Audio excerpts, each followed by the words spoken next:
Bom, boa tarde a todos. Mais uma vez, bem-vindos ao Salão de Ideias da 23ª Bienal Internacional do Livro de São Paulo. Esse é um dos 6 espaços de programação oficial da feira, que tem a curadoria do Sesc São Paulo. Bom, essa mesa, A Urgência das Ruas, tem como objetivo discutir as manifestações ocorridas aqui no Brasil no mês de junho de 2013, e serão abordados os movimentos sociais recentes e interesses distintos de grupos que participam desses protestos na rua. Para discutir esse assunto, a gente convidou o cientista político Francis de Puy-Derry, da Universidade de Quebec, e autor de Black Blocs, o filósofo Pablo Hortelado, que é professor da Escola de Comunicações e Artes, Ciências e Humanidades da USP, e atualmente desenvolve pesquisas sobre direitos autorais e políticas culturais. A mediação é do jornalista Bruno Paes Manso. Vou passar a palavra agora para o Bruno e tenham todos um ótimo debate. Obrigado. Boa tarde a todos, agradeço a presença. É um prazer estar com o Francis e com o Pablo aqui para a gente ouvir um pouco mais sobre junho. Eu acho que junho, até hoje, é algo que merece ser discutido. A gente está pensando ainda sobre o que aconteceu, seus efeitos, o que significou a respeito do Brasil. Acho que muita gente foi pego de surpresa, eu, inclusive, fui pego de surpresa em junho. Talvez 2 dos que tinham um pouco mais de conhecimento do contexto do que vinha acontecendo no Brasil estão aqui do meu lado. O Francis, o livro dele, o Black Blocs, conta bastante a história do movimento, surgimento na Alemanha, um pouco das ideias, contextualiza com várias vertentes dos Black Blocs em diferentes países do mundo. É um livro que ajuda bastante a compreender a discussão que os Black Blocs levantaram nesses movimentos anti-globalização. O Pablo, enfim, a gente se conheceu em junho, né, Pablo? Ele era dos poucos que tinha conhecimento do que vinha acontecendo no Brasil desde 2000, nas lutas anti-globalização, dos debates do Fórum Social Mundial, as correrias do MPL no Brasil, e vinha participando dos debates na rua, conhecia a questão do debate em torno das ações diretas, né, que já vinham acontecendo desde os anos 2000, e que, de alguma forma, ajudou a gente a compreender ao longo do tempo o que aconteceu. Eu acho que, enfim, eu vou passar a palavra para os dois, mas eu, como jornalista que estava no meio daquela confusão toda, tentando entender o que acontecia no momento, eu vi as táticas Black Blocs em 2 momentos. Estava conversando até com o Francis a respeito disso. Eu vi num primeiro momento quando eles agiram junto com o MPL, ligado a uma causa da redução dos 20 centavos, e que a ação direta acabou tendo um impacto midiático muito grande, foi muito importante para pressionar as autoridades a redução das tarifas, que levou ao grande acontecimento político nacional dos últimos tempos, que foi a redução das tarifas. E, num segundo momento, depois que o sucesso foi obtido, veio uma outra geração também de Black Blocs já formadas nas redes sociais, com uma raiva, com uma revolta expressiva, que tinha vontade de se expressar nas ruas, que foi a que a gente conheceu até a Copa do Mundo, enfim, até os eventos mais recentes.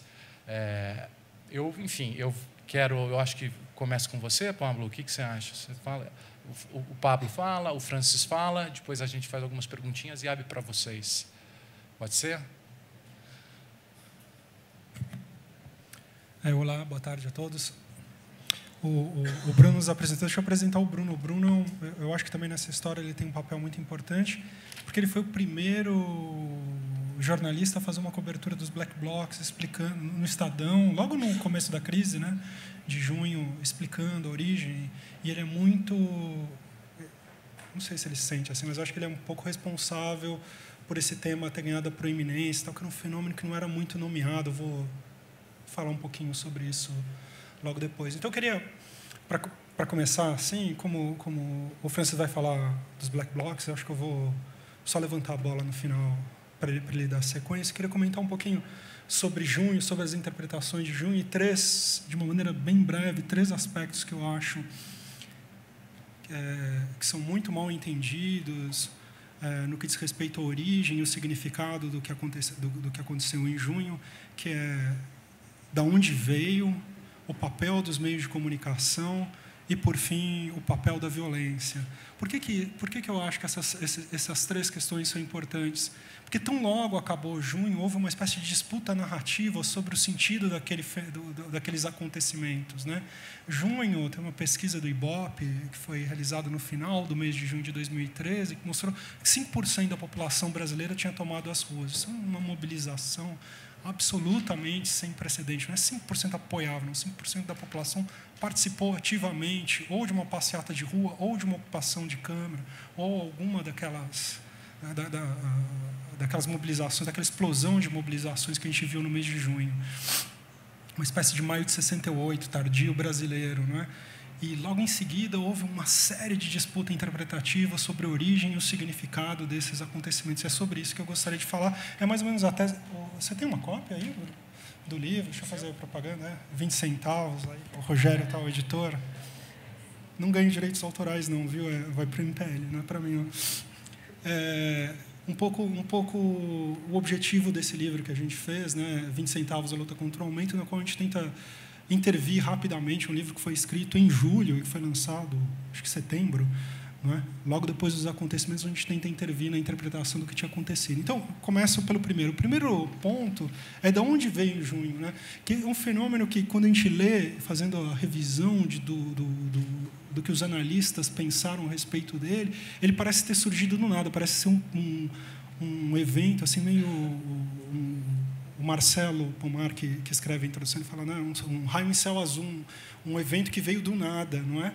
E eu acho que esse é o primeiro ponto que eu gostaria contra o qual eu gostaria de argumentar, é que junho tem uma longa tradição, e, no meu entender, ele é o reflexo de um longo processo de maturação de lutas que datam de pelo menos 10 anos. Faz 10 anos que o Brasil assiste de maneira reiterada, 10 anos, desde 2003, revoltas de transporte sempre com a mesma característica, jovens urbanos se organizando de maneira horizontal e assembleária, bloqueando ruas das cidades para protestar contra o aumento das passagens. Aconteceu em Salvador em 2013, aconteceu em Florianópolis em 2004, 2005, aconteceu em Vitória, aconteceu em Belém, aconteceu em Goiânia. A gente tem mais de 10 casos de manifestações, sempre seguindo esse mesmo roteiro. Pelo menos metade, talvez um pouco menos das metade, mas quase metade delas foram bem-sucedidas. São manifestações de grandes proporções, não é? Que bloquearam as ruas da cidade, pressionaram o poder público contra o aumento da passagem. Metade delas foi bem-sucedida, conseguiu a redução do preço das passagens, acontecendo de maneira reiterada e seguida, né, ano após ano. Não obstante, esse fenômeno social reiterado, ele passou despercebido pelo nosso sistema de informação, ele não foi estudado pelas nossas universidades.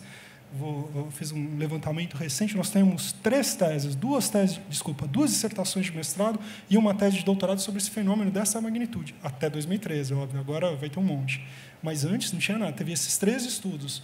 E era só. Se a gente faz um levantamento da chamada imprensa nacional, isso é, as 4 revistas nacionais, os 3 jornais, Folha, Estado e o Globo, e as 4 redes de televisões chamadas nacionais, a gente vai ver que a cobertura dessas revoltas de transporte, dos jovens contra o aumento de passagens, passou praticamente despercebida. Então, a academia não estudou, os meios de comunicação não cobriram e os partidos políticos não incorporaram essas demandas nas suas agendas. E foi por esse motivo, acho eu, que em junho de 2013 as pessoas se surpreenderam. Como é que é possível que uma mobilização dessa magnitude por causa de 20 centavos? E aí, acho que tem um pouco a ver com o papel dos 20 centavos. Não pode ser por 20 centavos. Onde já se viu o Brasil se levantar por 20 centavos? Mas, quando a gente soma esses 20 centavos, a gente entende o papel desse cenário. Esses 20 centavos, que foram 20 centavos em alguns lugares, 15 no outro, chegou a ser 30 em algumas cidades, que foram conquistados por meio da mobilização popular, né? Eles representam uma redução das tarifas de ônibus para 70% da população brasileira nas médias e nas grandes cidades. Isso somado dá alguma coisa como 0,2% do PIB. Isso aí é um Bolsa Família conquistado num golpe. Em 2 semanas de mobilização popular se conquistou um Bolsa Família.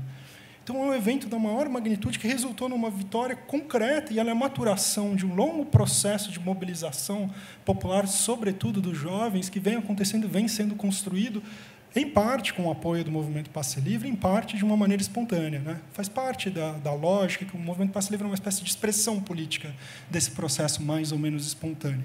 Então, primeiro ponto que eu queria falar, que eu acho que esse não foi um processo, que eu preciso buscar causas profundas, que se maturou, que as conquistas dos anos Lula fizeram ascender uma classe, e essa classe agora quer direitos. Eu acho que a explicação mais razoável é inserir essa mobilização popular que todas as pesquisas de opinião mostraram que tinham como principal ponto da agenda a redução dos preços das tarifas de ônibus, né, e inseri-las nessa longa tradição desconhecida, mas que não deveria ser desconhecida de todos nós, de luta dos jovens pela redução dos preços das tarifas de ônibus. Esse é o primeiro ponto que eu queria chamar a atenção. O segundo ponto, que faz parte dessas disputas interpretativas, é uma tese que diz que essas mobilizações elas têm um caráter horizontal porque elas são posteriores ao advento das mídias sociais e das redes sociais. E as redes sociais, por serem um meio de comunicação horizontal na qual as pessoas falam e as pessoas escutam, né, digamos, um meio de comunicação interativos, essa horizontalidade dos meios de comunicação teria reverberado, teria tido como efeito uma forma de organização social horizontal. E, bem, poderia argumentar longamente dizendo que é exatamente o contrário que ocorre, que, na verdade, são os movimentos sociais horizontais que constroem essas tecnologias, e, de fato, a história dessas tecnologias, a gente vai ver a história do Google, a história do YouTube, a história do Flickr, a história do Craigslist, são todas tecnologias, a gente está falando aí de empresas bilionárias, todas as tecnologias construídas por gente que veio do ativismo social da onda anterior, do ciclo anterior de lutas, que é o ciclo de lutas do movimento antiglobalização, né? Que construiu para si formas de comunicação que são horizontais, que estão inspiradas em formas que precediam a internet, como as rádios livres, como os fanzines, e assim por diante, que tinham essa relação de que todo mundo escreve e todo mundo lê. Então, eles construíram formas de comunicação na internet que transpunham para as ferramentas digitais essa longa tradição de comunicação horizontal, e dessas experiências de comunicação digital do início dos anos 2000 se construiu todas essas ferramentas que hoje virou, digamos, a forma de comunicação padrão dos dias de hoje. Então, na verdade, é o oposto. Não é que essa forma de organização social é efeito das redes sociais, mas, na verdade, as redes sociais é o efeito das formas de organização social horizontais que as precedem em muitos anos. Mas eu acho que essa inversão não é suficiente, porque, se a gente parar para pensar, essa forma de leitura que sobrevaloriza o papel das redes sociais, ela diminui o papel dos meios de comunicação de massa. E os meios de comunicação de massa desempenharam um papel muito ativo na crise de junho. Eles não foram só cobertura dos acontecimentos, eles foram agentes ativos dos processos. Vou contar um episódio, aí eu vou para o terceiro ponto e já passo a palavra. No dia 13, né, a leitura que todo mundo está acostumado a escutar diz o seguinte, que no dia 13 de junho de 2013, não é, uma manifestação chamada pelo Movimento Passe Livre, uma grande manifestação para os padrões anteriores a junho, que devia ter umas 10, 15 mil pessoas, foi violentamente reprimida pela polícia, e a reação pública contra essa violência desmedida gerou uma insatisfação que foi crescendo e levou a essa explosão de indignação aí na semana seguinte, que mobilizou 5% da população brasileira. Essa leitura é completamente errada. No dia 13 de junho, muito antes da violência policial, a Folha de São Paulo encomendou uma pesquisa via do Datafolha perguntando o que a população de São Paulo achava dessa mobilização. A mobilização começou no dia 6 de junho. Ela já tinha aí, a essa altura, uma semana, 8 dias de mobilização. Nesses 8 dias de mobilização, o movimento Passe Livre foi capa da Folha e do Estado todos os dias.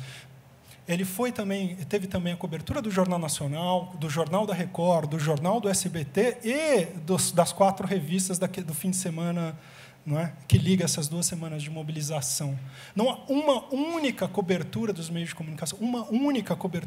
comunicação, que seja minimamente isenta. Todas elas chamavam o movimento Passe Livre de radicais, de controlados por partidos políticos extremistas, de gente absolutamente irrazoável, delirante, louca, sem vínculos sociais, sem qualquer tipo de responsabilidade. Eles foram massacrados pelos meios de comunicação. O único parênteses que a gente vê nesse massacre dos meios de comunicação, nesse mesmo dia a Folha dá Tendências e Debates, e o próprio movimento Passe Livre se auto-representa e escreve, obviamente, não criticando a si mesmo. É só isso. Todo o resto da cobertura, que acontece todos os dias, ela é questionando o movimento Passe Livre, chamando eles de vândalos, de responsáveis, de controlados por partidos políticos e assim por diante. Naquele dia, antes da violência policial, o Datafolha faz uma pesquisa, e o que dá? 3/4 da população paulista, 3/4 da população paulistana apoiavam o movimento Passe Livre e a luta contra o aumento. Eles foram massacrados pelos meios de comunicação e, não obstante esse massacre dos meios de comunicação, eles eram um movimento popular com esse grau de popularidade. Naquele dia, 13 de junho, a Folha de São Paulo deu um editorial pedindo ação violenta da polícia. O Estado de São Paulo deu um editorial pedindo uma ação violenta da polícia. No dia anterior, o Jornal Nacional pediu uma ação violenta da polícia. O Boris Casoy, no Jornal da Record, pediu uma ação violenta da polícia. A polícia foi lá massacrar porque ela tinha sido autorizada pelos meios de comunicação, que ela podia abusar, que esse abuso ia passar impune. No decorrer desse dia, e quando esses dados são tratados naquela noite, se descobre que eles tinham mandado descer o cacete, um movimento mais popular, que tinha um índice de apoio popular muito superior a qualquer apoio que qualquer político, o prefeito de São Paulo, o governador de São Paulo, ou a presidenta poderia ter. Digamos, a consciência disso que faz com que os meios de comunicação deem essa virada naquele fim de semana do dia 14, né? Aquele fim de semana ampliado, dia 14, 15 e 16 de junho. Eles se deram conta. Como é que eles se deram conta? Como é que foi possível que o movimento Passe Livre tivesse revertido as expectativas? Isso foi possível por 2 motivos. Primeiro, porque o movimento Passe Livre está se construindo sobre um fenômeno autêntico, que é a revolta da juventude contra o alto custo da tarifa de ônibus. Isso estava sendo referendado pela experiência social há 10 anos.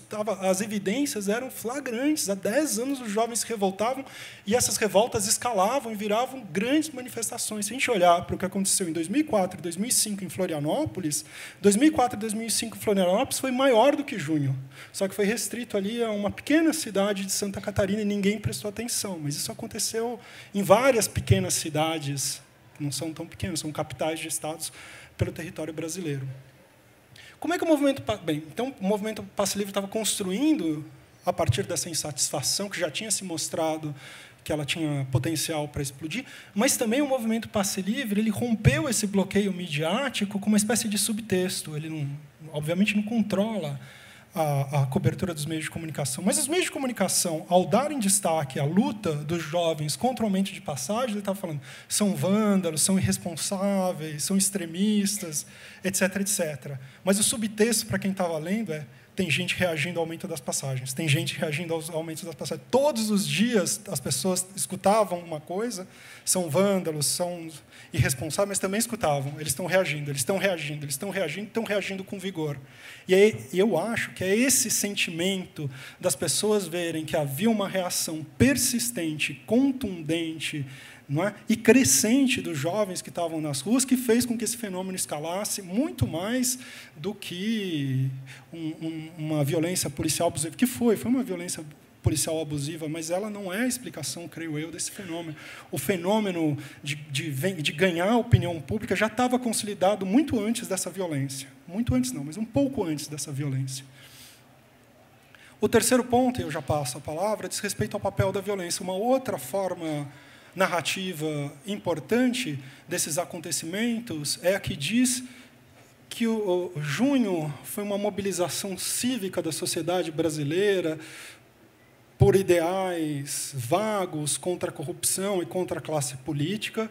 É uma mobilização cívica e pacífica que foi tomada depois por black blocs e arruaceiros e vândalos, e a presença desses vândalos afastou essa população pacífica que estava participando, e esse movimento terminou. Esse movimento terminou porque ele foi tomado por violentos os irresponsáveis. Essa narrativa é absolutamente falsa. Absolutamente falsa. Ela não tem nenhum elemento histórico de verdade. Se a gente pega a cobertura dos meios de comunicação... Vou falar a cobertura porque ela pode ser verificada. Eu podia dizer a experiência histórica para quem participou desses acontecimentos. Do dia 6 até o dia 13, os meios de comunicação só trataram as mobilizações como atos de violentos arruaceiros. Nenhuma. Se a gente pega toda a campanha contra o aumento do dia 6 ao dia 20, não há nenhuma manifestação que os meios de comunicação não tratam como vandalismo. Não há nenhuma. Nenhuma. Ela é tratada como vandalismo. Ela só é tratada como vandalismo, como coisa de arruaceiros. Na verdade, a mudança da postura dos meios de comunicação, quando eles descobrem que esse movimento, supostamente feito por arruaceiros, tem 75% de aprovação de apoio popular, e eles mudam, porque eles são obrigados a mudar, eles não são suicidas de ficar lutando contra, mandando a polícia bater abertamente num movimento altamente popular. Apesar dessa mudança, aliás, quando acontece essa mudança, na verdade, é que os meios, que essa violência se dissemina, e esses modos de ação chamados de vândalos, chamados de violentos, se disseminam por todo o Brasil. Se a gente pega historicamente a sequência dos acontecimentos, a gente vai ver, e aí tem a ver com a história do Bruno. O Bruno, acho que foi o primeiro a tratar esse fenômeno dos black blocs, dando nome aos bois, contando a origem desse fenômeno, explicando que não é um vandalismo inconsequente, mas que isso tem história, isso tem ideologia, isso tem um conceito por trás. A partir do momento que esse fenômeno é nomeado, ele se espalha pelo Brasil. Na verdade, os meios de comunicação são um ativo agente da disseminação dos black blocs aí pelo Brasil durante a semana seguinte. E é curioso que essa ideia de que houve movimentos pacíficos que depois foram tomados é exatamente o contrário da perspectiva histórica. E é isso, eu não... Vou passar, então, um pouquinho para o Francis, que vai comentar, creio eu, um pouquinho sobre a história e o conceito dos black blocs.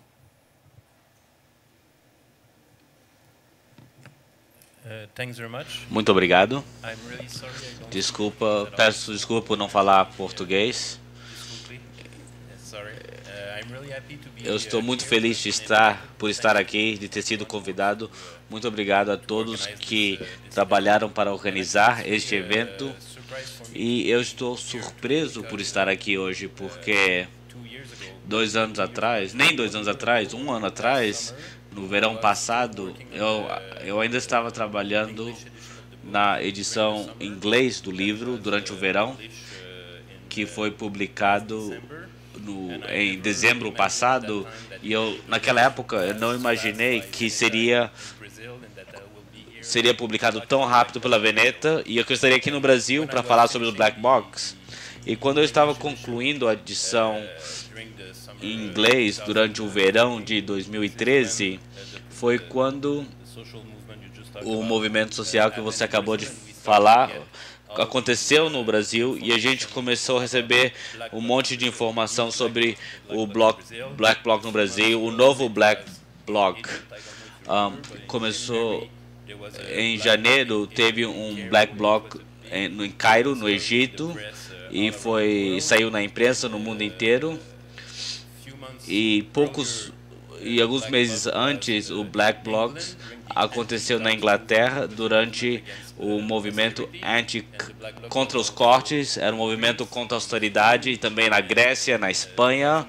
Em 2011 também no movimento Occupy, houve um grande debate sobre isso nos Estados Unidos e em Roma, na Itália também, porque havia Black Bloc em ambos contextos de protestos. Então parece que o Black Bloc está por toda parte, e cada vez que aparecia um Black Bloc em algum lugar, as pessoas ficavam surpresas, eles achavam que nasceu de lugar nenhum, que eram vândalos jovens, sem visão política e apenas arruaceiros. E é a mesma coisa que a gente ouve da mídia geral e das autoridades oficiais também. Então, se vocês quiserem, eu vou falar bastante sobre o livro e também por que escrevi o livro e qual foi o objetivo em escrever esse livro. Então, a primeira coisa que eu quero deixar claro é que eu não estou falando em nome dos Black Blocs, eu não sou porta-voz do Black Blocs. O Black Blocs não tem líder, não é uma organização permanente, é uma tática de protesto, é uma forma de estar nas ruas, usando roupa preta com máscaras e, às vezes, usar força durante o protesto, mas muitas vezes eles caminham pacificamente com outros protestantes e nem sempre fazem a mesma coisa. Então, às vezes, eles têm alvos como bancos ou protegendo a multidão contra a polícia. Então, não existe uma história do Black Blocs. Não existe um tipo de pessoa que usa roupa preta e máscaras, e é muito difícil de dizer quem é um Black Bloc num contexto, num país. É sempre diferente e nunca as mesmas pessoas. Então, retornando ao começo, sobre a origem do livro e a ideia por trás do livro. No começo, na verdade, o livro não foi ideia minha, foi ideia de um amigo meu que tem uma empresa publicadora em Quebec, Canadá, e foi alguns meses depois do Congresso de Quebec de 2001. Em 2001, houve um movimento contra a globalização organizado e protestando contra uma grande reunião em Seattle em 99 e depois em Washington, em Praga, e em Quebec em 2001 houve um grande congresso para falar sobre comércio, acordos de comércio livre entre todos os países das Américas, exceto Cuba. Então, havia 34 presidentes para falar desse projeto, mas você sabe que no final o projeto não vingou, e agora a gente tem acordos bilaterais de forma muito discreta, foram negociados por as portas fechadas e não entendemos muito bem o que foi feito, não há protestos com relação a isso, mas ainda o processo está em andamento. Mas naquela época em Quebec houve um grande protesto e eu estava envolvido na mobilização com outros amigos e camaradas, e foi naquele momento que os Black Blocs entrou na mídia de Quebec e na mídia social e na sociedade, e foi o grande movimento de Quebec naquela época. E meu amigo pediu para eu reunir manifestos e comunicados que a gente conseguia encontrar na internet e na mídia independente, tipo indie media. Na época não havia Twitter e Facebook, mas havia outras mídias independentes na web, para escrever um breve prefácio para apresentar os manifestos e os comunicados aos leitores de fala francesa.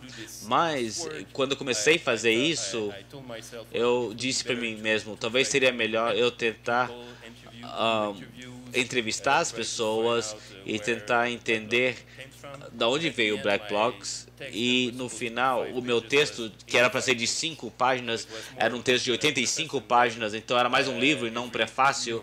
E a cada 3 ou 4 anos eu atualizava isso e fazia uma nova edição. Então essa é a 4ª edição do livro que foi traduzido para o português. Então, basicamente, a ideia era falar sobre os Black Blocs de uma perspectiva simpática, de ser simpática aos Black Blocs e tentar entender o seu pensamento, o que eles pensavam sobre a globalização, o capitalismo, a liberdade de imprensa, o Estado, e também o debate que havia sobre os Black Blocs, mas não só na mídia mainstream, mas também nas redes radicais de ativistas, e o debate se o Black Bloc é só coisa para homem ou é exclusivo de exclui mulheres ou é só jovens brancos da classe média que pode se juntar aos Black Blocs? Então, esse tipo de debate que estava acontecendo naquela época na rede dos ativistas. Mas o que eu comecei a trabalhar foi com a origem do Black Blocs. E antes de falar da origem, algo que eu gostaria de dizer é que o Black Bloc é muito interessante em si. Eu escrevi o livro, então eu acho que ele é muito interessante. Eu espero que seja interessante, mas não é tão excepcional. O que é excepcional do Black Blocs é que a sua roupa, o fato que eles tudo usam preto, como disse no livro, é como uma bandeira preta num protesto feito de corpo humanos usando preto. Então, eles são identificados com anarquismo ou anticapitalistas radicais, e isso é muito específico, a forma deles se vestirem, mas o que não é específico é o que eles fazem, não é excepcional. E nós devemos lembrar que na história dos movimentos sociais é muito comum ter uma parte do movimento social que decide, por qualquer que seja o motivo, a usar o uso da força.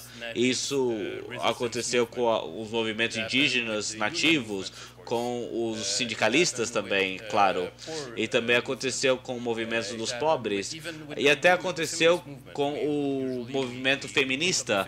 Normalmente a gente pensa do movimento feminista como um movimento exclusivo e não violento, mas se você lembrar a história do sufragé na Grã-Bretanha, no começo do século XX, é surpreendente, porque por 10 anos eles simplesmente quebravam janelas, tentavam entrar no parlamento do Reino Unido. Em 1913, eles organizaram mais de 200 ataques com bombas de fogo na Grã-Bretanha, e em 1940 mais de 100. Então, eles eram basicamente o que a gente chama de hoje terrorista, as mulheres desse movimento feminista, e é algo que nós esquecemos. A gente diz que não, o movimento feminista é pacífico e não é violento, mas, na verdade, quando você olhar para o sufragé no começo do século XX, eles não estavam usando preto e não usavam máscara, mas era um tipo Black Bloc. Em algum momento no protesto, eles entravam no centro de negócio de Londres no meio da tarde e quebravam centenas de vidraças de bancos e prédios públicos com pedradas e martelos. E depois, aí eles eram presos e tinham mais ou menos 1000 mulheres presas no começo do século por esse tipo de ativismo. Aí depois houve greves de fome e tudo mais, mas é uma longa história e é outra história. Mas lembre-se que o que o Black Bloc fez no Brasil ou em outros lugares não é algo excepcional de um movimento social. Agora, o que é o Black Bloc exatamente e de onde ele veio? O Black Bloc, como eu descrevi, veio de um lugar muito específico. Na verdade, nasceu no oeste da Alemanha durante a Guerra Fria, mais especificamente em Berlim, no final dos anos 70, começo dos anos 80, e na época, na Alemanha, você tinha um movimento social muito grande em alemão, se chamava, desculpa, eu não falo alemão, mas movimento Ottoman. É o movimento autônomo. E o que era esse movimento autônomo? Era um movimento da extrema esquerda associado à revolução contra a cultura ou relacionado ao movimento punk e eles se declaravam autônomos porque eles eram autônomos de todas as instituições oficiais, até dos sindicatos, os partidos e a política. E eles também afirmavam ser autônomos de ideologias oficiais. Eles afirmavam não serem marxistas ortodoxos ou feministas ou anarquistas ortodoxos, mas algo diferente. E eles estavam muito envolvidos em lutas sociais, mas o que eles tentavam organizar e tentaram realizar era capturar e ocupar prédios vazios.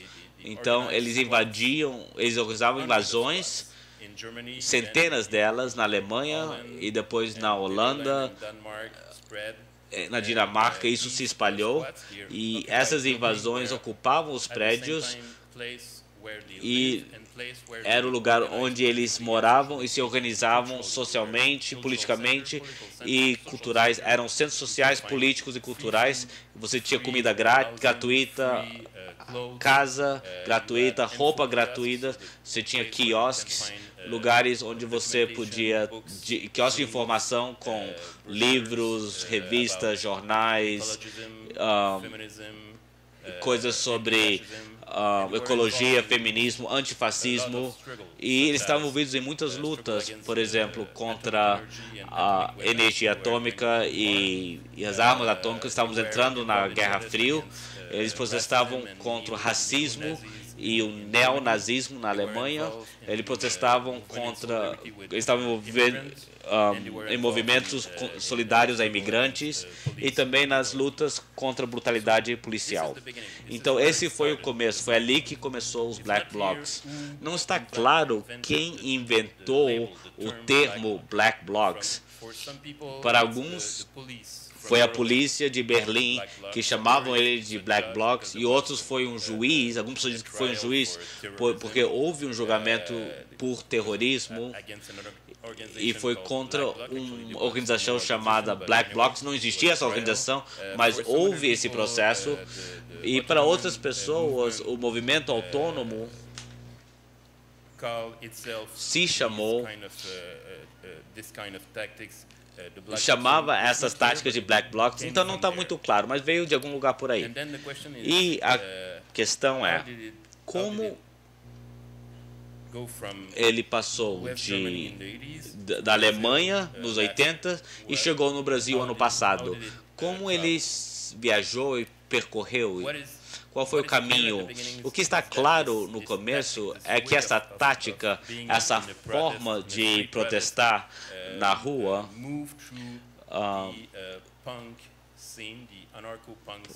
passou da cena punk, então estava associada a um movimento cultural e musical, e reunindo, e através de shows musicais e discussões entre artistas e músicos e ativistas, e às vezes eles faziam política e música ao mesmo tempo. A ideia do Black Bloc se viajou por toda a Europa, se espalhou pela Europa. Aí as pessoas da América do Norte foram para a Europa e vice-versa. E aí no começo dos anos 90 começaram a ter Black Blocs na América do Norte em demonstrações antirracistas, por exemplo, nos Estados Unidos, ou protestando contra a brutalidade policial. E isso ainda estava associado ao movimento punk ou anarquia punk e protestantes e protestos. E aí você teve um momento muito importante com os movimentos anti-globalização, a Batalha de Seattle em 1999. E o que é muito importante dessa batalha, se você se lembra, foi uma reunião da Organização de Comércio Mundial em Seattle, é claro, e houve uma grande organização de movimentos sociais, três tipos ou três táticas de movimentos sociais. O protesto principal foi organizado por ONGs e os grandes sindicatos. Aí houve e aí a polícia cercou para as pessoas não se aproximarem muito do centro do Congresso. Aí havia os ativistas de desobediência civil da rede Direct Network. Eles eram ativistas não violentos, eles concordaram, eles tinham um consenso que não usariam violência, não usariam drogas e não insultar a polícia, e foram treinados a bloquear as ruas em volta do centro do Congresso. E eles, na verdade, tiveram êxito. Eles se dividiram em grupos, eles treinavam nos dias anteriores, cedo, no primeiro dia da conferência, eles bloquearam mais ou menos 15 interseções no centro de Seattle, perto do Congresso, e bloquearam completamente o acesso ao centro de congressos. E talvez você viu as fotos de jovens sentados no chão, escondendo o rosto e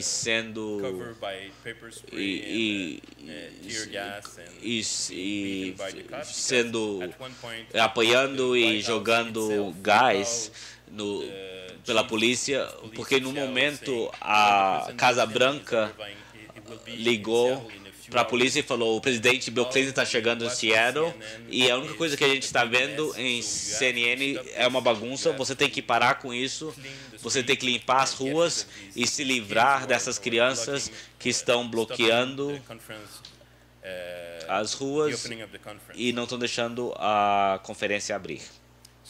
Então, o que nem todos sabem é que naquela época não havia Black Blocs ainda em Seattle. Era só desobediência civil, não violência.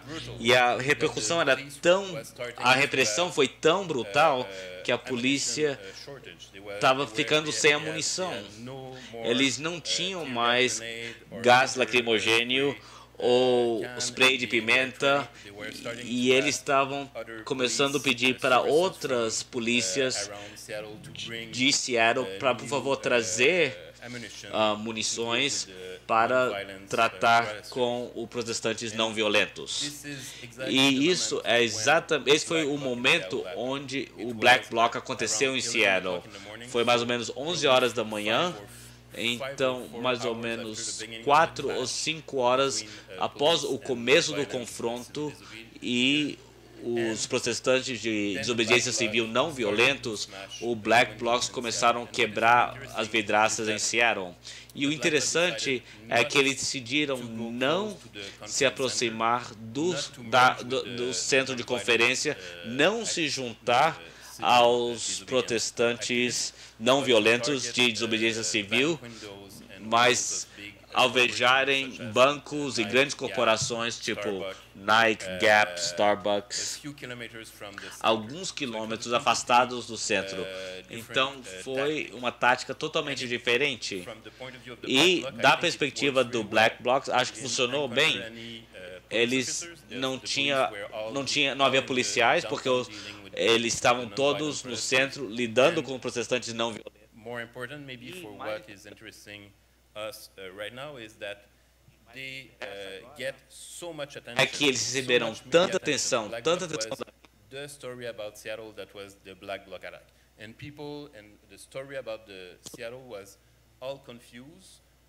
If you read the media too rapidly, you will believe that it was because of the Black Bloc action that there was police repression, although it was not the right e até toda a reação dos policiais. Mas o que aconteceu depois é que as táticas do Black Blocs continuaram a ser de viajar pelo mundo, porque muitas pessoas já tinham ouvido sobre essas táticas nos meios de massa. Então, eles, de fato, ajudaram a difusão dessas táticas dos Black Blocs, inclusive com a mídia alternativa, porque primeiro, quando você ouve falar dos Black Blocs, como a CNN ou no Jornal Nacional no Brasil, então o que foi descoberto é que, de fato, e quase que imediatamente depois destas publicações da mídia grande, outros websites independentes, anarquistas, começam a publicar e começam a querer entender exatamente o que está acontecendo. E aí você vai começar a achar informação real do que é o Black Blocs, o que está por trás dos Black Blocs. Poderia ter uns 2, 3 minutinhos a mais?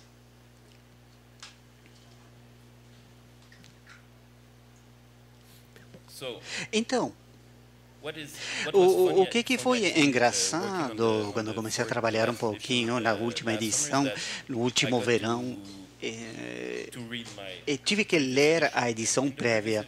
E na edição prévia, que foi uma edição de 2007, escrita em 2006, talvez, no livro estava falando que talvez o Black Bloc é uma coisa do passado e talvez não volte a acontecer.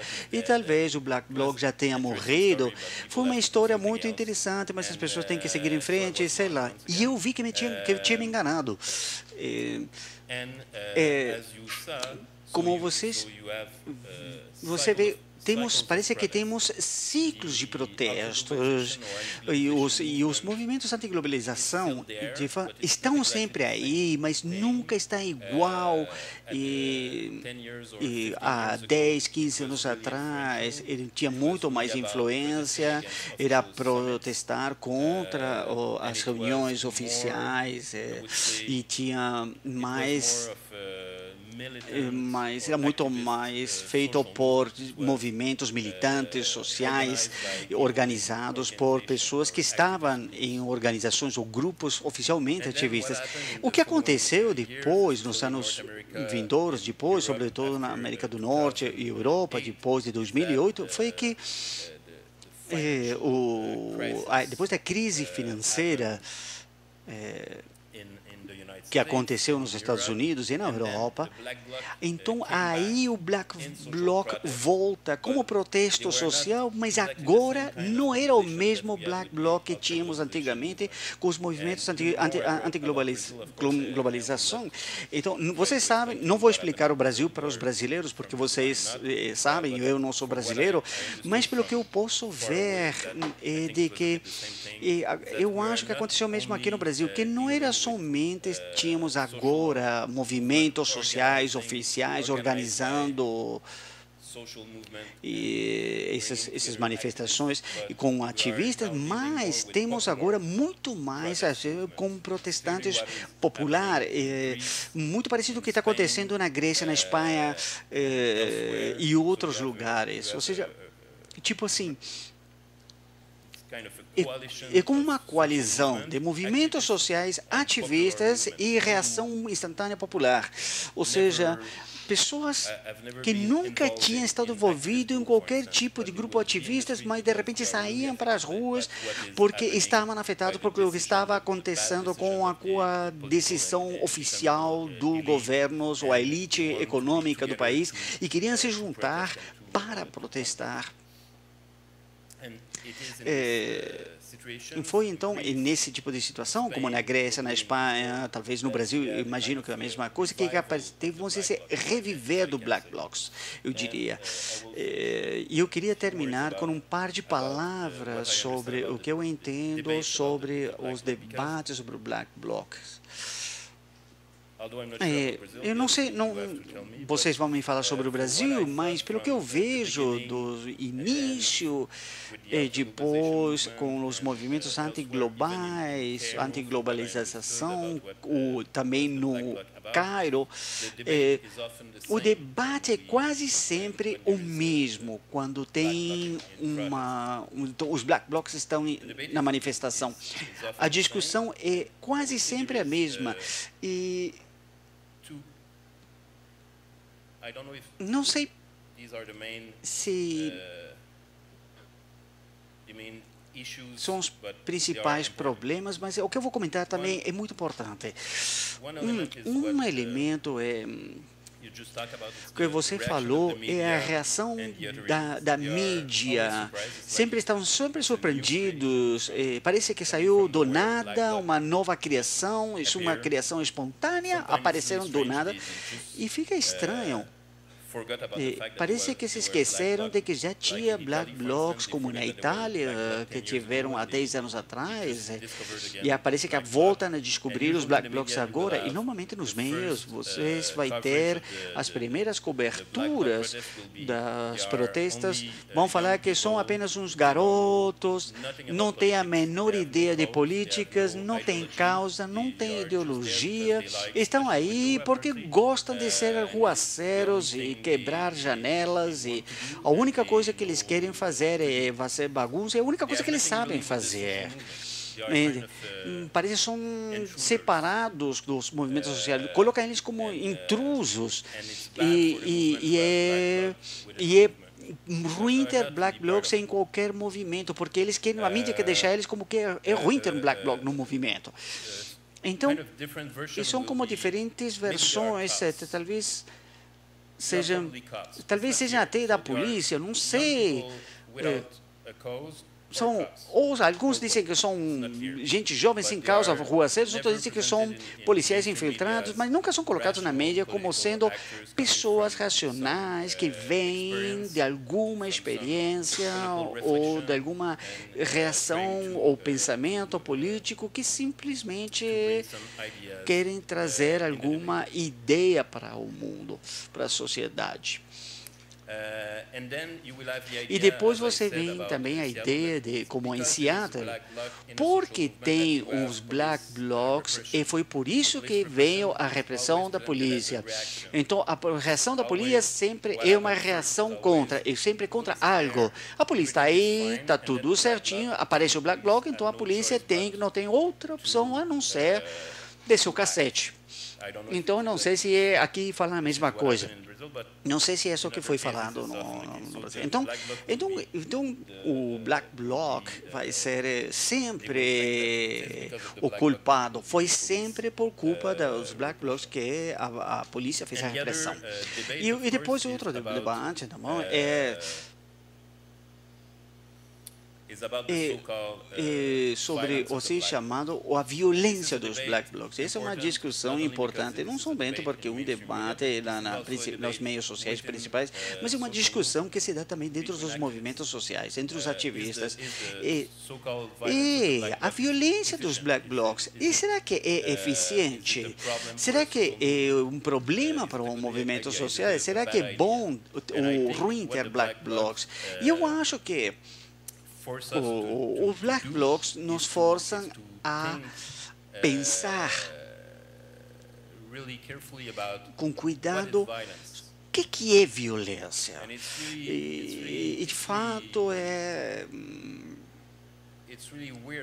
estranho para mim ver as pessoas preocupar-se tanto por uma janela. Uma janela é uma janela. Não, isso aqui é uma janela. Mas as pessoas, quando um Black Bloc quebra uma janela, as pessoas ficam obsessionadas com essa violência contra a janela. Parece que a violência contra a janela parece muito importante, mas levantar as tarifas não é violência, uma crise financeira não é violência, a guerra não é violência, a polícia está fazendo violência. Não, o violento é quebrar a janela.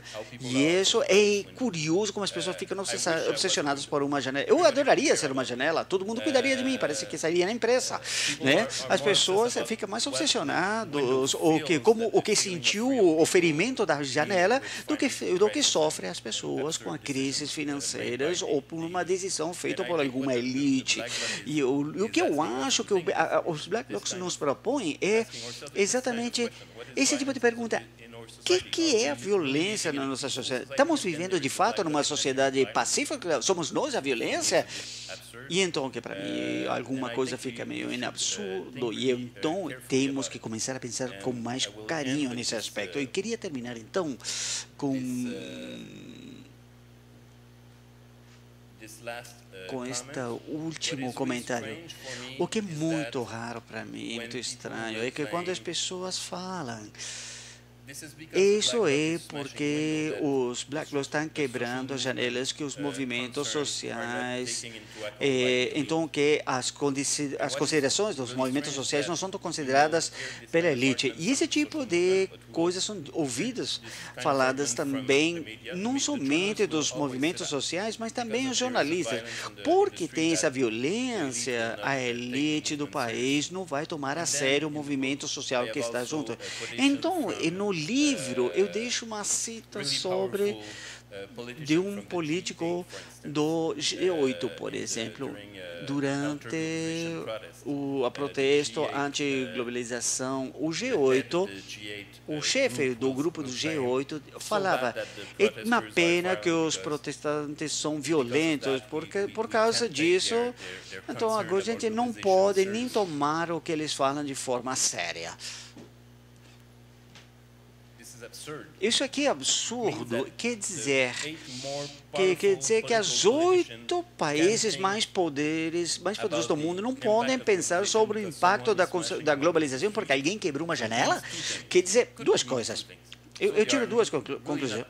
Ou eles não têm poder qualquer, e então somente uma janela é suficiente, já os para de pensar sobre a globalização. Então, isso me cai meio estranho.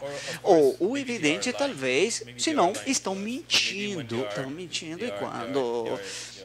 E quando falam tanto e tanto, estão fazendo esse tipo de proposta simplesmente para tentar quebrar o movimento e criminalizar uns e legitimizar a criminalização do movimento legítimo. É isso. Obrigado. Bom, eu vou fazer uma pergunta para cada e vou abrir para perguntas. Tá bom? Eu queria saber uma curiosidade, Francis. O que você, conversando com alguns Black Blocs aqui no Brasil, durante os protestos, dos que eu conversei, pelo menos óbvio que não cada um tem sua própria visão, eles não falam pelo grupo, é uma tática, tem todas essas ponderações. Mas a impressão que eu tive conversando com alguns é que existe uma certa raiva a ser expressada, como nos anos 80 se queimava ônibus em protestos contra o Estado, no Rio de Janeiro era muito presente. Também me pareceu que assim são garotos de classe média baixa, lutaram para fazer uma faculdade privada e tem uma certa sensação de frustração que, de alguma forma, isso é manifestada também em protestos nas ruas de uma forma mais violenta. Depois, nas perguntas, as pessoas vão poder dar sua visão e até criticar a minha. Mas a minha dúvida é a seguinte: isso me parece um dado da realidade brasileira. Por que em Quebec, por que em Roma, por que na Alemanha surgem manifestações parecidas em contextos tão diferentes? Eu não sei se você já parou para pensar. Isso me parece uma coisa muito típica de uma grande cidade brasileira como São Paulo, essa revolta, essa raiva, essa frustração. Em Quebec me parece um paraíso comparado com aqui. Por que surgem manifestações semelhantes em lugares e com contextos tão diferentes? E para o Pablo, a pergunta que eu ia fazer é: até que ponto, Pablo, essa discussão que o Francis colocou, isso é uma coisa que também os Black Blocs falam muito. Olha, morrem 50 mil pessoas no Brasil e uma vidraça quebrada é 10 páginas de jornal manchetados, ao passo que 50 mil mortes saem nota de rodapé uma vez por mês. Então, que jornal é esse? Ou que meio de comunicação é esse, etc. Se os movimentos, você falou do papel ativo da imprensa, mas se os movimentos lidaram ou aproveitaram essas contradições da imprensa, porque a imprensa cobre quando tem violência, quando tem conflito, há notícia. Quando a manifestação é pacífica, é nota de rodapé, eu digo por conhecimento próprio.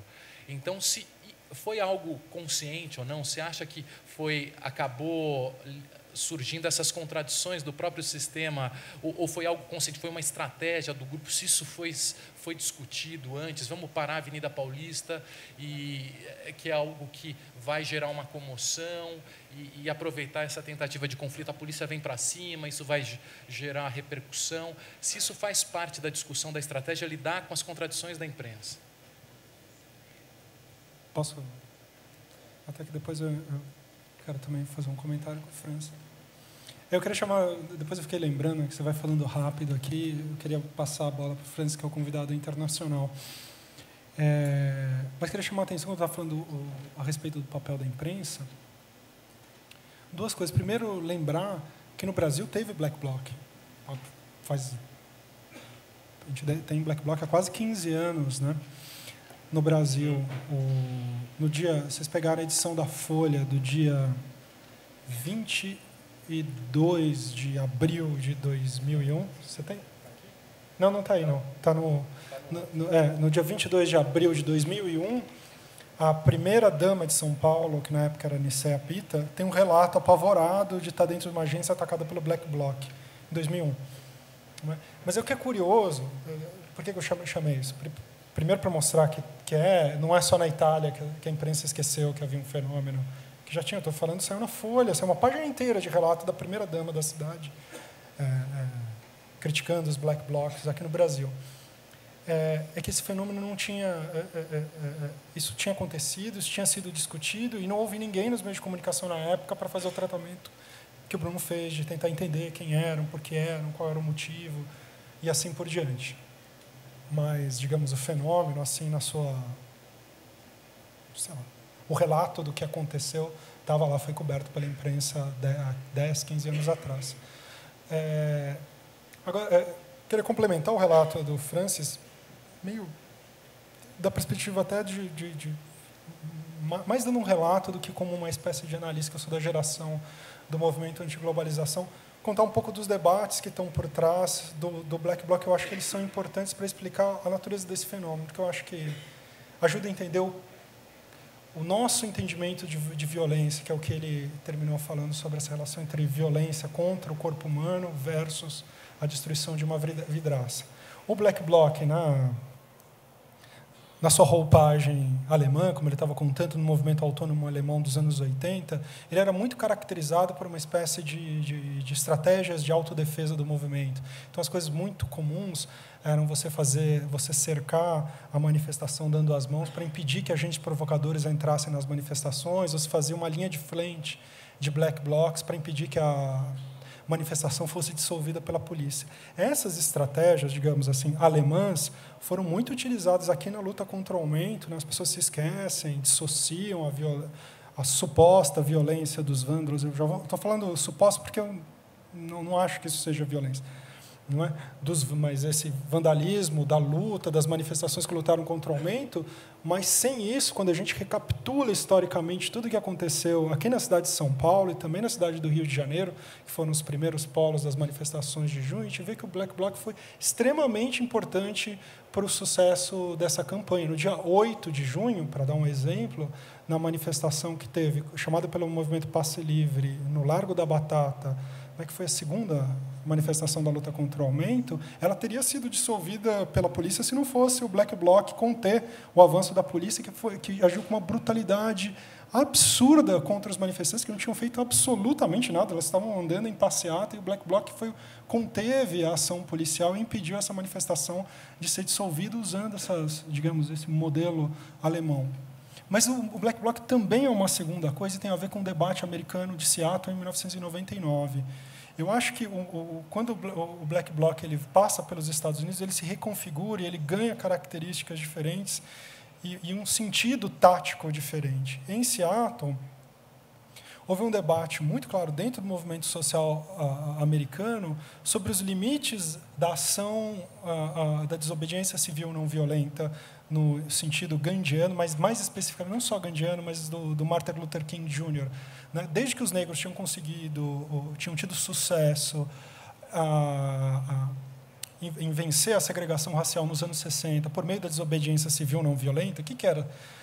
Basicamente fazer sit-in, ou seja, eles desobedeciam uma lei de maneira pacífica e reagiam sem violência quando a polícia os agredia. Foi assim que eles acabaram com a segregação racial no final dos anos 60. Né? Esse modelo, que foi bem sucedido do movimento negro, se tornou uma espécie de paradigma do movimento social americano.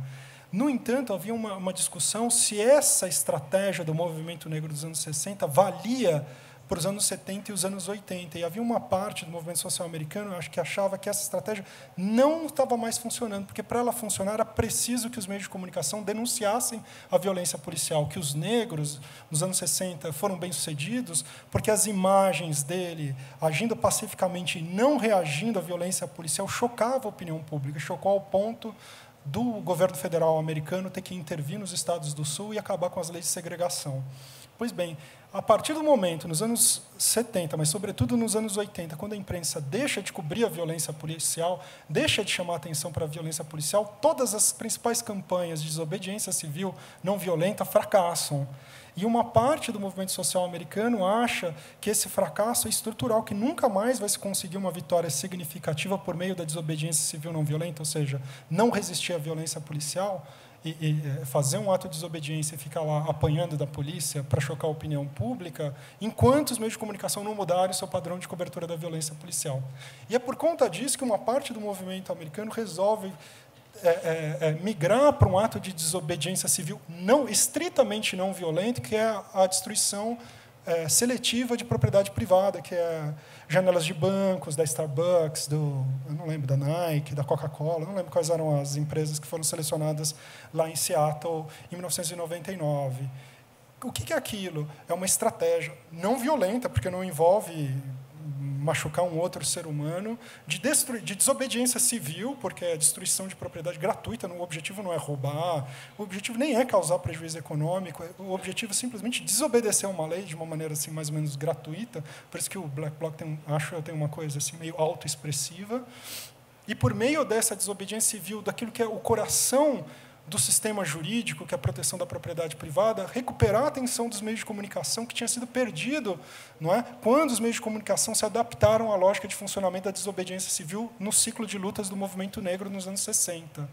Então, houve uma estratégia deliberada de mudar essa estratégia de recapturar a atenção dos meios de comunicação. Isso aparece muito nos debates de 1999, com essa clareza estratégica, embora eu acho que as novas gerações não tenham a menor ideia disso. Mas eu acho que está embutido na tática essa questão da relação com os meios de comunicação. Por isso que eu acho que a gente não pode pensar nesse fenômeno Black Bloc sem pensar ele numa espécie de sistema entre violência policial, ação dos manifestantes e cobertura dos meios de comunicação. Cobertura dos meios de comunicação é extremamente importante. Se tiver que perguntar qual que é o principal agente na difusão do Black Bloc, os meios de comunicação, não tenha dúvida que os meios de comunicação, eles foram os principais agentes E onde está o local da violência? Se a gente olha do ponto de vista, assim, fazendo uma análise sociológica do local da violência, onde está a violência em todo esse processo de manifestação? Está praticamente, exclusivamente na ação da polícia. A ação dos manifestantes ela é defensiva e orientada a objeto. E no caso do Black Bloc, que é uma parcela muito, muito pequena dos manifestantes, aliás, né, ela está orientada a vidraças. E a ação da polícia é sistemática nos manifestantes. Nesse processo de junho, a gente teve, só em São Paulo, centenas de feridos. E vamos comparar a cobertura dos centenas de feridos pela ação da violência policial com a cobertura de algumas dezenas de vidraças quebradas dos bancos.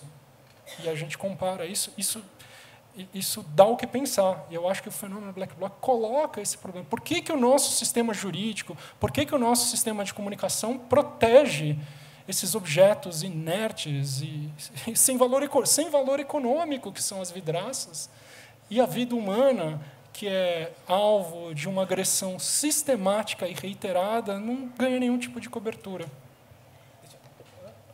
Antes do Francis responder, eu já vou abrir, aí você responde a minha e a dos outros aqui, senão vai ficar muito curto o tempo. Não, imagina, não é eles que deram um pouco tempo para a gente. Alguém quer fazer uma pergunta? Alguém quer perguntar? Padre Júlio. Primeiro, saudar muito a presença do Francis aqui, do Papa, mas o teu livro fez um bem enorme para nós e deu muita força na nossa caminhada. Mas eu acredito que essa tática e essa resistência, ela é mais antiga ainda. Eu acho que sou um dos mais velhos que está aqui. Estive em todas as manifestações, saí ferido também, mas eu acho que os primeiros e os precursores aqui em São Paulo foram os adolescentes encarcerados. Nós chamávamos de rebeliões, mas foram os primeiros a cobrir o rosto e quebrar o Estado e as vidraças do Estado num protesto contra a opressão, contra a violência, contra a tortura. E eles foram extremamente criminalizados. Quando hoje eu vejo nas ruas os jovens com o rosto coberto, quebrando, lutando e resistindo, eu vejo aquele tempo que eu vivi intensamente dentro dos cárceres juvenis, com os jovens em cima do telhado, com o rosto coberto, quebrando o Estado e protestando e resistindo à violência brutal da polícia. Eles foram os primeiros que resistiram bravamente, corajosamente. E hoje eu acredito que para os mais velhos como eu, é uma grande esperança ver os jovens que resistem, que não se curvam e que fazem essa reflexão muito séria. Violência não é contra as coisas, violência é contra as pessoas. E nós continuamos martelando, e para terminar, uma coisa que me incomoda muito, falar que manifestação tem que ser pacífica. Manifestação pacífica é a marcha para Jesus. O resto é manifestação tensa. Alguém mais quer fazer? Na verdade, estou cobrindo pelo Sesc, no Twitter, alguns trechos da conversa, e um seguidor do Twitter questionou o uso dos termos tática, black bloc, ou movimento, black bloc, ou fenômeno. Ficou ali um pouco na terminologia. E aí eu queria também aproveitar isso para a gente tentar ver, porque no Brasil, até a pergunta dele é bem específica, por que a garotada na rua diz que é uma tática? Então...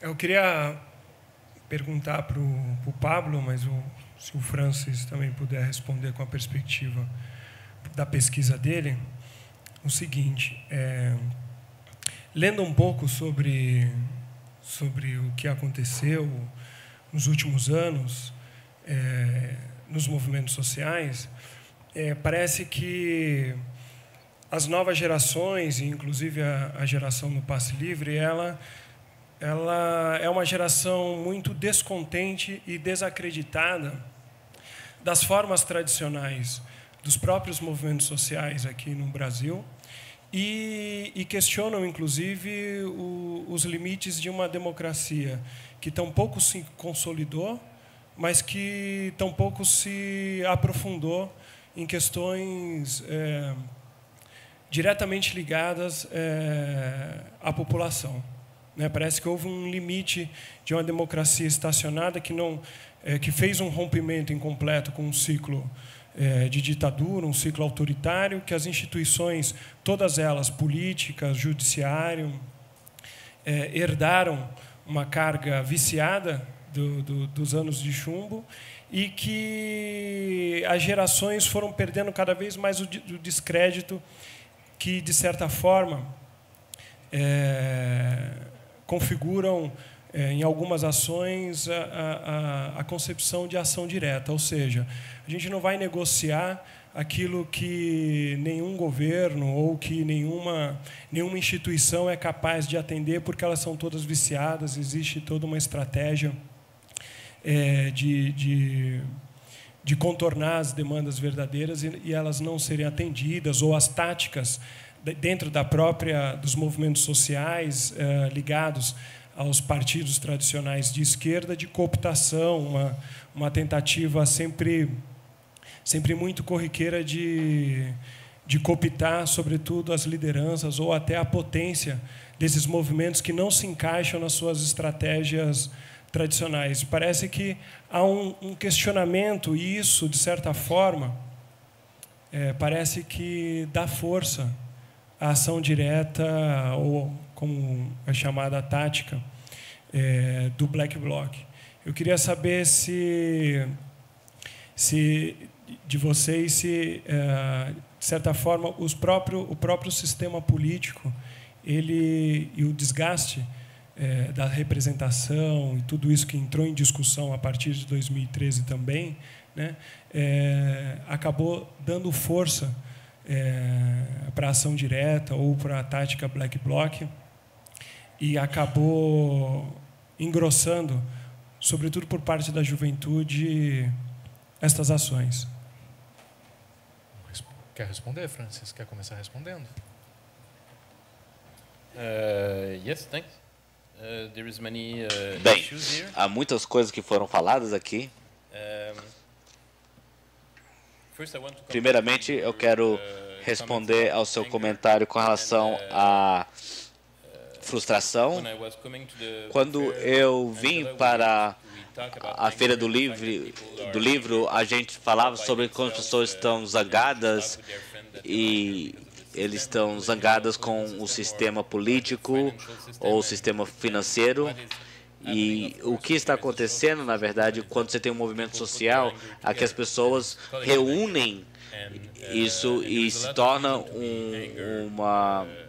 uma frustração coletiva. E há muitas coisas para estar zangados agora, mesmo que a gente mora no norte, entre aspas, América do Norte mais rica, e você pode estar zangado se você for da classe média, você pode estar zangado se você é muito pobre, é claro, mas eu acho que é importante lembrar que não há, pelo que eu entendo, pelo menos, não há uma falta de compatibilidade entre estar zangado, paixão, emoção ou ações inteligentes e racionais políticas. Acho que tudo isso caminha junto.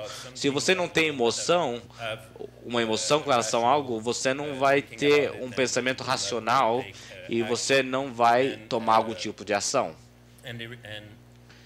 E, claro, você não tem que fazer parte do Black Bloc, ou você não precisa quebrar janelas, ou não precisa ser parte do Black Bloc para quebrar vidros ou lutar contra a opressão policial, mas eu acredito que, como algumas pessoas disseram, que mesmo que havia protestos pacíficos, e isso é muito bom, eu não tenho nada contra marchando juntos, as pessoas marcharem juntos de forma pacífica. Eu faço isso com frequência e é bom, mas às vezes você sente que não é o suficiente para manifestar sua frustração com o sistema, que não está claro o suficiente, que a mídia não vai dar atenção a um protesto pacífico, mesmo que eles afirmam que eles levam mais a sério um protesto pacífico do que um violento, mas se você olhar para a mídia, eles não falam dos protestos pacíficos. Então, seria racional da perspectiva de uma pessoa que está frustrada, zangada, vir à rua e tentar agrupar e expressar isso coletivamente, e eu acho que isso é algo que o Black Bloc permite as pessoas fazer, porque o Black Bloc é algo muito específico de ser um bloco de pessoas usando roupa preta e máscaras, e é fácil se juntarem e se reunirem nesse grupo coletivo e sentir que você faz parte do grupo. Mas o que eu gostaria de falar sobre isso é que normalmente quando você vê um Black Bloc em ação, você vê outras pessoas que não estão de preto fazendo a mesma coisa. Ficou muito claro no protesto contra a antiglobalização em Quebec, eu já falei sobre isso, havia uma muralha e algumas pessoas conseguiram derrubar a parede. Você tinha os Black Blocs ali, mas tinha muitas pessoas com camisetas amarelas e calça branca, e eles estavam juntos com os Black Blocs. E quando a polícia atacou todo mundo, tinha o Black Bloc, mas tinha outras pessoas também que não estavam com roupas pretas e máscaras pretas, e elas estavam lá lutando com a polícia. Então não é só o Black Bloc, mas o Black Bloc é uma forma específica e ajuda as pessoas a se juntarem e sentirem que são um corpo coletivo. E isso me leva ao outro comentário com relação aos primeiros Black Blocs, ou jovens no Brasil que eram mascarados. Muitas pessoas fazem isso quando estão envolvidos em protestos sociais. Se você se lembra, é um pouco antigo, mas nos anos 70, haviam grandes conflitos entre a polícia e a juventude nas favelas da África do Sul, lutando contra o apartheid. Se você vê a notícia daquela época, eram jovens com máscaras jogando pedras contra a polícia que vinha para reprimir o movimento. Aí depois teve a primeira intifada na Palestina. O que você tinha na época? Jovens com os rostos cobertos jogando pedras contra a polícia e o exército israelense e levando bala. Na Argentina, desculpa, eu não falo alemão e não falo espanhol também e não falo português. Eu ia falar cappuccino, mas não é cappuccino, os encapuçados, mas eles tinham máscaras, eles não se chamavam de Black Blocs, mas era similar. Mas não é só os Black Blocs que permite que as pessoas façam isso, mas as pessoas fazem isso com diferentes trajes. E é uma tática, porque tática é um termo militar que vem do vocabulário militar, mas a diferença entre estratégia e tática, uma estratégia é algo que você faz coletivamente numa situação específica. Isso é uma tática. E uma estratégia, normalmente, num termo militar, você tem uma batalha nas ruas e você tem táticas de forma de se movimentar e lutar. E você tem a guerra geral, e para saber como ganhar a guerra é uma estratégia. Então, essa é a visão geral. E a questão mais específica. E o Black Bloc é uma tática, porque não é uma estratégia. O propósito não é acabar com o capitalismo ou acabar com a democracia liberal. É uma tática na rua, num protesto, e após o protesto não há Black Bloc. Não havia antes, não havia depois e não há depois. Eles trazem ideias ao debate público com relação ao capitalismo, à violência e à brutalidade policial, mas eu não afirmo, mas eu não tenho nada a falar, na verdade, eu não acredito que o Black Bloc seja uma solução para acabar com o capitalismo. Eles não vão fazer isso sozinhos. É por isso que a gente fala em tática. É a forma da gente pode agir nas ruas num dia de protesto. E o último comentário que nos leva de volta à primeira questão da frustração é o que é chamada a democracia liberal representativa, ou eu prefiro chamar a aristocracia eleita, porque você tem um pequeno número de pessoas que governam um país de milhões. Então, há uma aristocracia, mas não é hereditária, é eleita. E eu acho que há muitos motivos por estar zangado e frustrado com o sistema, especialmente se você não for um dos eleitos que está governando o país. E é claro que você vai ter diferentes situações. E o que era interessante no movimento anti-globalização é que foi até pior do que a democracia liberal, porque era o comércio mundial, o Banco Mundial, não são nem pessoas eleitas. Apesar que eu não acredito em muitas eleições, eles não foram eleitos, e estava muito claro na época 10, 15 anos atrás, que um motivo que as pessoas estavam chateadas com esse congresso é que o que eles chamavam do déficit democrático é um déficit democrático ter essas instituições internacionais tivessem tanto impacto na vida nacional. Como você pode ver na Grécia, a Grécia agora tem políticos corruptos e agora também eles têm organizações europeias que colocam o país na elite política para pressionar o povo. Então você tem dois níveis de problemas políticos. Então, claramente, pelo que eu entendo, a maior parte das pessoas nos Black Blocs que se chamam, ou talvez não se chamam, anarquistas, e eles não confiam no sistema político liberal, na democracia liberal, e, pelo que eu entendo, normalmente eles não confiam em nenhum tipo de representação política. Não só o Congresso, o que se vê, mas também a afirmação que algumas pessoas vão falar em nome do movimento social, que foi uma forma de... Algumas pessoas estavam falando, eu posso falar em nome de todo o movimento social e o Black Bloc não faz parte. E o Black Bloc falava, quem é você para dizer quem faz parte do movimento e quem é você para falar em nome do movimento?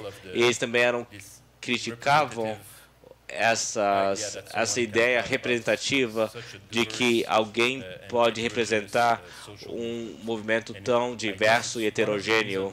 Então, eu acho que é um dos motivos pelos quais você não vai encontrar um porta-voz do Black Blocs. O Black Blocs fala através dos seus atos, quebrando uma janela. Quebrar uma janela é fazer uma declaração, e às vezes você tem comunicados anônimos ou manifestos e pessoas que dizem, eu estava no Black Bloc e o que aconteceu na minha perspectiva, mas você não vai ter um representante do Black Bloc, não faz sentido. Seria algo meio suspeito. Não só dois comentários rápidos, a resposta lá do Twitter, né? Black Bloc, por que o povo diz que porque é uma tática? Mas eu acho que o termo tem essa ambiguidade, né? Porque ele é um substantivo, né? Ele se refere a um bloco, né, de pessoas, um conjunto de pessoas. Então se usa que as pessoas que estão fazendo uso da tática são o Black Bloc. Se usa uma expressão que cria essa ambiguidade. Mas não é que você entra para um grupo, você faz parte de um movimento. Qualquer pessoa se veste de preto e utiliza aquelas táticas, está fazendo parte do Black Bloc naquela situação. Essa diferença entre uma tática e pertencer a um grupo, pertencer a um movimento. E a pergunta do Ruivo, né, a respeito do...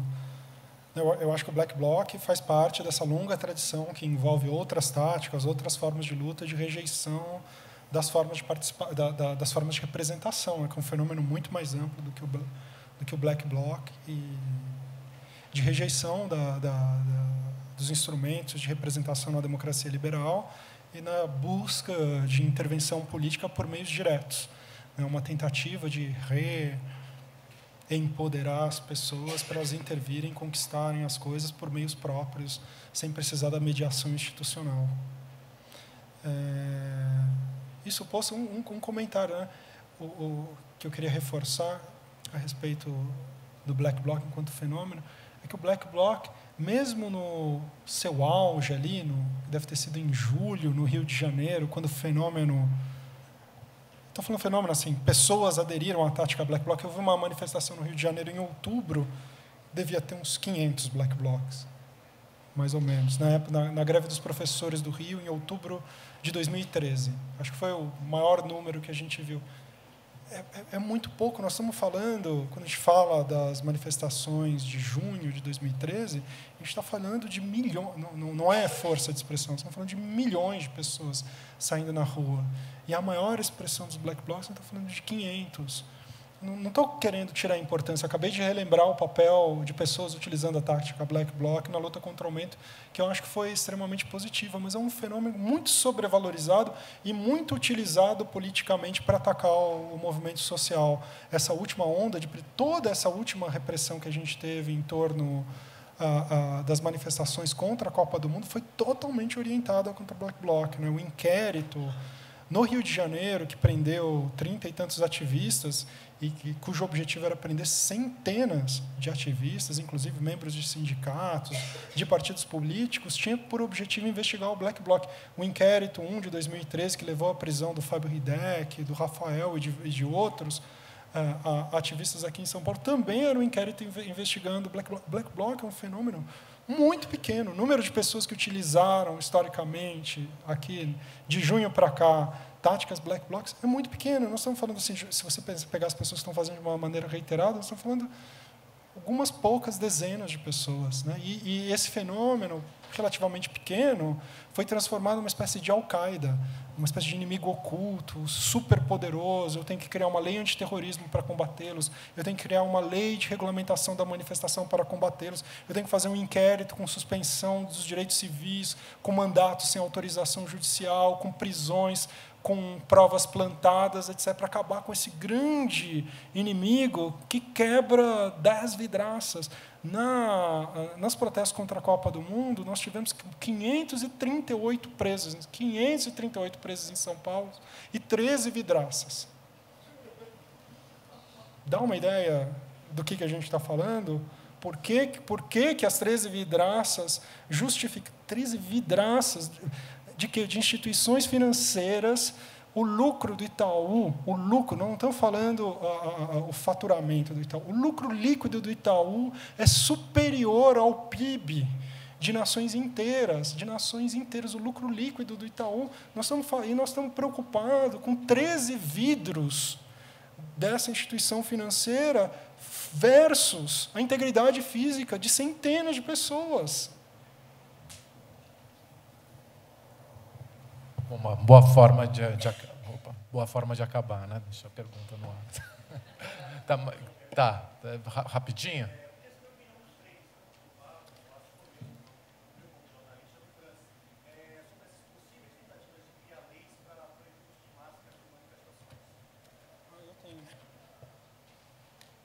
Essa foto aqui me corrija lá, Rogério ou Francis, essa foto é da Alemanha. É da Alemanha? Eu não me lembro exatamente. Da Alemanha, depois da proibição de máscaras. Isso responde à sua pergunta?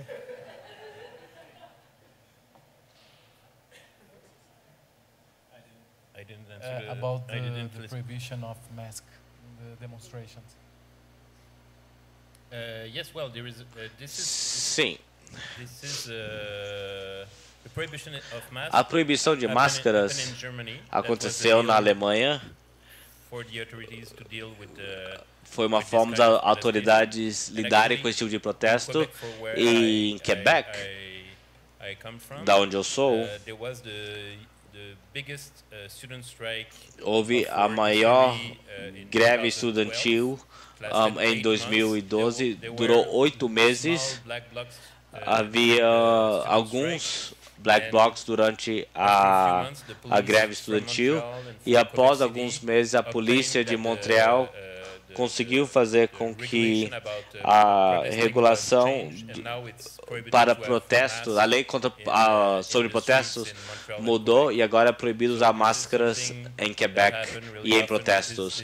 Isso é algo que acontece frequentemente, é um tipo de reação que a polícia tem quando tem esse tipo de protesto. E a polícia realmente é bastante obcecada com pessoas que usam máscaras. A unidade especial deles usa máscara, mas a protestantes não pode. Então, usar uma máscara num protesto parece que você já está sendo um criminoso. E normalmente afirmam que se você não tem nada para esconder, se você não tem nada para esconder, você deve defender suas ideias políticas sem máscaras. que não explica por que quando as pessoas, quando elas votam num lugar secreto. Sorry, once again, we don't have audio. Exato. Depois que foi proibido, as pessoas põem óculos escuros, põem como que chama? Um capuz assim do agasalho. Não põe bandana, põe um negócio, um óculos escuro e uma gola alta. É absolutamente estéril. Sem contar que é inconstitucional. Tirando o fato de que é inconstitucional, a gente pode discutir a legalidade, é absolutamente inócuo.